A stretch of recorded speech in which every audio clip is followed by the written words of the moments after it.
Pittsburgh Nation, this isn't just another roster move tossed into the middle of a disappointing stretch of the season. It's the kind of twist that forces you to rethink what the Steelers are trying to salvage in these final 5 games. Because when a 35-year-old veteran wide receiver, a former Pro Bowler with nothing left to prove, chooses to finish his career here, in a locker room coming off 5 losses in the last 7 games, it tells you something about what Pittsburgh still represents. And that's exactly where our story begins today, with Thielen walking through the facility doors, claimed off waivers from Minnesota, quietly stepping into a receiver room that has spent the entire year searching for identity and consistency alongside DK Metcalf. And before we dive in, smash that like button to support the channel and show that the Black and Gold Nation is always here. You look at the numbers from Minnesota and it's obvious Thielen wasn't part of the Vikings' long-term plans. Just 18 targets, 8 catches, no touchdowns, and some uncharacteristic drops while Jordan Addison served his suspension early in the season. They phased him out quickly, but even in a reduced role, what stands out is what hasn't changed: route running precision, size, professionalism, and the ability to work the middle of the field. Those traits are exactly what this offense has been missing. Not explosive speed, not yards after the catch, not a vertical threat, but a big-bodied technician who knows how to find soft spots in coverage and make tough catches when everything else in the passing game stalls. And the truth is, the Steelers have been hunting for this archetype for a long time. They kicked the tires at last year's trade deadline, but Carolina wanted a 4th-round pick. Too steep, but the interest never went away. Now they get him for nothing but a waiver claim, and at a moment when Calvin Austin III hasn't produced the breakout they hoped for and Roman Wilson, while promising, is still developing. Suddenly the projection becomes clear: Metcalf, Thielen, and Wilson as the top 3 receivers, with Thielen likely stepping into heavy snaps immediately, even against Baltimore this week. What he brings is not magic, but reliability, something this offense has lacked while struggling to stretch the field and asking Aaron Rodgers to consistently win through tight windows. Rodgers can still put the ball where it needs to be, but without a true inside specialist, too many drives have died short of the sticks. Thielen isn't going to make this passing attack explosive. He won't turn Rodgers into the downfield threat he used to be, but he might help keep drives alive. He might bring the steady presence this room hasn't had since the early part of the season. And for a team still technically alive, even if hanging on by fingertips, sometimes stability is the spark. But the big news doesn't end there, because the other half of this story, Darius Slay mutually parting ways with the Steelers, throws another spotlight on something that has nagged Pittsburgh for years. They keep gambling on older defensive backs hoping for one last elite season, and more often than not, they end up disappointed. Slay arrived with the expectation that he'd be a star-level corner, someone who could line up one-on-one and erase matchups. Instead, James Pierre was outplaying him. Asante Samuel Jr. arrived and instantly pushed him down the depth chart, and Slay simply didn't want to finish his final NFL season on the bench. His release opens the door wide for Samuel Jr. to take a starting role, especially with Pierre still working through concussion protocol. Now imagine his first true start in black and gold being a one-on-one test against Zay Flowers while Joey Porter Jr. takes DeAndre Hopkins. That's pressure. That's a spotlight. And that's exactly the kind of moment that tells you whether a player becomes part of your future or just a one-year rental passing through. The front office believed enough in him to bring him in mid-season, and the fact that both Samuel Jr. and Thielen chose Pittsburgh over other options does say something. Despite the frustrations, despite the losing streak, despite the noise, this is still a place players believe they can contribute. And now everything folds into one question: will these moves actually change anything down the stretch? Will Thielen stabilize the offense? Will Samuel Jr. prove he belongs as a long-term starter? Will this team finally stop trying to patch holes with past their prime gambles and start building towards something sustainable? So before I jump into part 2, tell me this: what do you, the fans, think about Adam Thielen arriving in Pittsburgh at this point in the season? Picking up right where we left off, the ripple effects of these moves are already reshaping the tone inside the building. Adam Thielen didn't come here to be a spectator. At 35, he knows exactly what he is and what he isn't, and that self-awareness is part of why he fits so naturally into the role Pittsburgh desperately needed filled. When he walked into the facility, the expectation wasn't to revive his prime or suddenly spark the offense into an explosive machine. It was to give Aaron Rodgers a trustworthy, disciplined option, someone who can win a route with timing and nuance instead of raw athleticism.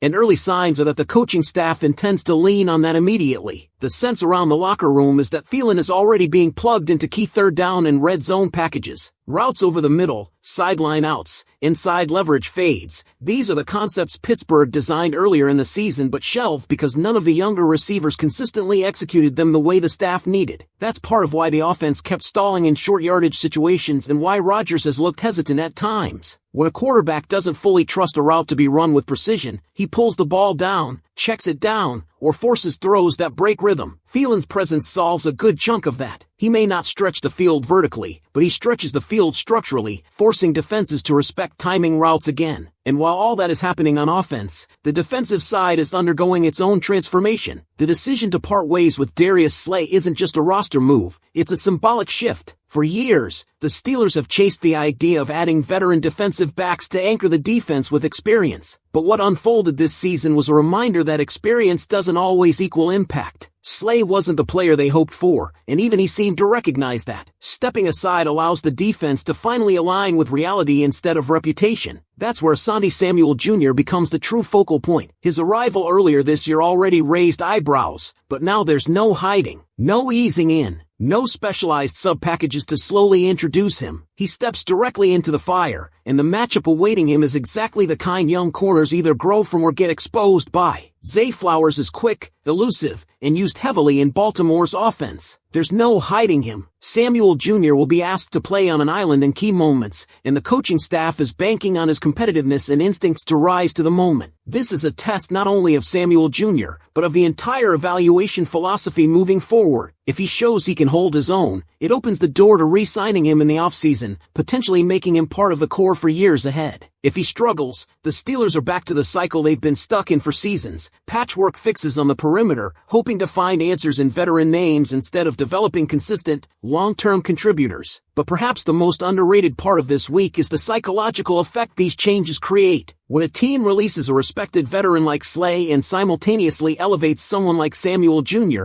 the message is unmistakable. Spots must be earned, not promised. When a veteran like Thielen arrives and instantly commands attention in meetings with his detail-oriented approach, everyone notices. In a season full of frustration, these moves bring accountability, urgency, and a subtle injection of competitiveness that can wake up a locker room. The bigger picture here is that Pittsburgh isn't giving up on the season. They're recalibrating it. Thielen gives Rodgers a steadying force. Samuel Jr. gives the defense youth and upside, and the departure of Slay gives clarity instead of clutter. With 5 games left, there's no more time for experiments or patience. Every rep matters. Every matchup matters. Every adjustment matters. Now the question becomes whether these shifts will be enough to spark a late surge or at least build momentum toward the offseason. Fans have every right to be skeptical, especially after the roller coaster of the past several weeks. But there's also reason to watch closely, because what happens next could reveal the blueprint for how this team intends to rebuild its identity. So as we wrap up, I want to hear from you. Are these the kinds of moves that can actually wake up the Steelers down the stretch? Should Thielen be heavily featured right away? And do you believe Asante Samuel Jr. is ready to seize a long-term starting role? Drop your thoughts below. Make sure you're subscribed, hit the like button, and check out the other videos on the screen. Here we go, Steelers, jumping straight back into the flow, because the story inside Pittsburgh isn't slowing down. What's happening right now feels like a pivot point in a season that has been defined by inconsistency, frustration, and flashes of potential that never quite chained together. And that's exactly why the arrival of Adam Thielen and the elevation of Asante Samuel Jr. matter more than they seem on the surface. These aren't blockbuster, season-altering headline moves. They're identity moves, messages about what this team values and what it refuses to tolerate any longer. Let's start with Thielen's early impact, because those inside the facility say his presence has already changed the tone of offensive meetings. Coaches don't need to babysit him through installs. He sees the full picture. He understands spacing, leverage, and timing the way only a veteran who's made a career on technique can. And that's exactly why Aaron Rodgers has already gravitated toward him. You could feel it the moment they stepped onto the practice field together. Rodgers doesn't have to guess what depth Thielen will run his route at or whether he'll adjust correctly to coverage. It's instinctual. It's professional. It's reliable. And reliability has been the missing ingredient in this offense all season. Think back to the stretches where drives died not because of catastrophic plays, but because someone drifted 1 yard short of the sticks, or a timing route didn't break cleanly, or Rodgers hesitated just long enough for the pocket to collapse. Thielen doesn't fix the entire offense, but he eliminates those small, drive-killing errors. And sometimes that's all a struggling unit needs, one steadying presence to calm the chaos. And while the offense finds its footing, the defense is stepping into a new era whether it's ready or not. With Darius Slay gone, The training wheels are off for Asante Samuel Jr. His role is no longer conditional or rotational. He's being asked to carry real responsibility immediately, and that comes with expectations. This team believes he's capable of becoming a foundational piece if he proves consistency. His instincts have never been in question. His willingness to challenge receivers has always been there, but now he has to show discipline snap after snap, because Baltimore isn't going to take it easy on him. They're going to isolate him. They're going to force him to defend space, movement, and leverage under pressure. And there's something symbolic about the timing. You bring in a young, hungry corner at the same moment you say goodbye to a veteran whose prime is behind him. It marks a philosophical switch. No more leaning on reputation. No more hoping an older player recaptures who he used to be. Pittsburgh wants players who fit now, who grow now, and who elevate the standard now. What makes all of this even more compelling is the larger context. The Steelers didn't have to make these moves. With 5 games left in a season trending downward, many teams would simply ride out the year, keep veterans in place, and wait for the offseason to reset. Pittsburgh chose the opposite. They chose to disrupt the status quo. They chose to demand more from the roster. They chose urgency over comfort. That's why this stretch run becomes fascinating. Not because the Steelers suddenly transformed into a contender, but because we might be watching the early formation of next year's identity. Which players thrive under the pressure? Which players fade? Which players show they belong in 2026 and beyond? These next few weeks will answer that more clearly than anything else we've seen this season. But the real question, the one hanging over everything right now, is simple. Will this team respond? Will the veterans lock in? Will the younger guys rise to the moment? Will Thielen's professionalism and Samuel Jr.'s opportunity spark a shift that pulls this team out of the fog? And that leads to my final ask for you. After seeing the direction the Steelers are taking, do you believe these changes are setting the foundation for the future, or are they simply temporary adjustments for a season that's been slipping away? I want to know what you're seeing, what you're feeling, and what you expect next from this team, picking up exactly where the momentum is carrying us, because the story inside Pittsburgh hasn't settled. If anything, it's becoming clearer with every passing day that these roster decisions were not isolated reactions but coordinated steps to reshape what this team wants to be. And as practices unfold, you can feel a shift in how players are responding. Veterans are sharper. Younger guys are louder. Coaches are coaching with a different tone. It's not desperation, it's expectation. Adam Thielen, despite being the oldest player in the room, has injected a sense of calm urgency. That sounds contradictory, but it's exactly what he brings. When he walks onto the field, everything slows down in the right way. Rodgers has already leaned into the timing routes that had been stripped from the playbook earlier in the season because they simply weren't being executed at a professional level. Those concepts are now reappearing. Outs at the sticks, option routes inside, boundary pivots. Rodgers is putting the ball in windows that younger receivers struggled to anticipate, and Thielen is arriving exactly at the right depth, exactly at the right step, and exactly when the coverage begins to soften. That subtlety is something defenses have to adjust to, and when they do, it opens opportunities for Metcalf and Roman Wilson that weren't there before. It's remarkable how one player's presence can alter the structure of a passing attack without changing the scheme at all. You can already see patterns shifting. Safeties cheating one step tighter toward the hash. Linebackers flattening their drops because they know Thielen will sit perfectly underneath them if they give too much cushion. And that's where Rodgers thrives, when defenders hesitate. On the other side of the ball, Asante Samuel Jr. is walking into this moment with the energy of someone who has been waiting for this opportunity longer than people realize. You can see it in the way he carries himself in drills, the way he communicates between snaps, the way he treats each rep like it counts. And it does count, because these next games will shape how the front office views him going into the offseason. It's not about flashy interceptions or highlight breakups. It's about proving he can be trusted against disciplined, physical receivers who understand spacing and leverage at an NFL level. The matchup with Zay Flowers is exactly the kind of trial by fire that accelerates growth. Flowers is explosive, unpredictable, constantly in motion. Samuel Jr. will need to play with patience, not panic. Eyes disciplined, feet controlled. Pittsburgh is betting he can handle it, because if he can, that changes everything. Suddenly you're not entering the offseason praying to find starting corners. You're building around 2 young players who can anchor your defense for the next several years. And that's what ties this entire week together. The Steelers are no longer simply trying to survive the season. They're evaluating who belongs in the next chapter. Players feel that. Coaches feel that. Fans can feel it too. The standard hasn't changed, but the expectations for who can uphold that standard absolutely have. Every practice rep now has weight. Every snap in these final 5 games is part of a larger audition. Veterans must prove they're still assets. Young players must prove they're ready. Coaches must show they can adapt. And the front office must learn from the mistakes of relying too heavily on aging talent and band-aid solutions. This is a turning point, not because of the record, but because of the mindset. So as we close this chapter of the coverage, here's what I want to know from you. With everything we've broken down, Thielen's impact, Samuel Jr.'s opportunity, the philosophical shift away from aging DBs, do you think the Steelers are finally moving in the right direction? Or does this feel like too little, too late for a season that has tested everyone's patience? Picking the story up once more, because the fallout from these roster shifts hasn't just settled, it's evolving. Inside the facility, what started as 2 isolated moves has begun to reshape the emotional temperature of the team. When you talk to players and coaches, there's an undercurrent that wasn't there a few weeks ago. Competition is real again. Jobs are not guaranteed. Playing time is not gifted, and that change has ignited something this roster desperately needed. Adam Thielen is still at the center of it. Not because he's suddenly going to put up 1,000-yard numbers, but because everyone around him is being forced to elevate their details. When a 35-year-old walks in and instantly runs routes with sharper precision than what the younger receivers have shown all season, it sends a message. When he's first in the room, last out, correcting his own mistakes before a coach even points them out, the standard shifts. And when Rodgers trusts him on timing concepts that had been ripped out of the playbook earlier in the year, it raises the bar for every receiver who wants targets. You can see it in Roman Wilson, who now has a model of what professional consistency looks like. You can see it in DK Metcalf, whose physical skill set is unmatched but who benefits from seeing how Thielen manipulates coverage without relying on size. Even Calvin Austin III, facing what is likely his final stretch in Pittsburgh, has responded with sharper urgency, knowing there's no time left to rely on potential. Thielen hasn't replaced anyone's role, he's tightened everyone's expectations. And meanwhile, the defensive identity is shifting just as quickly. Asante Samuel Jr. isn't just being elevated, he's being empowered. The staff isn't protecting him. They aren't easing him into safe assignments. They're throwing him directly into the matchups that define real corners in this league. If you pay attention to practice, you've noticed something. They aren't hiding him from physical receivers anymore. They're putting him on the bigger bodies, the quicker routes, the layered concepts meant to test anticipation and discipline. It's clear the Steelers are evaluating him not as a stopgap, but as a possible cornerstone. That is a departure from the trend that led to the missteps of signing aging corners hoping for a spark of old brilliance. The release of Darius Slay wasn't just a subtraction, it was a deliberate decision to stop clinging to what a player used to be and instead commit to what the future can become. And Samuel Jr.,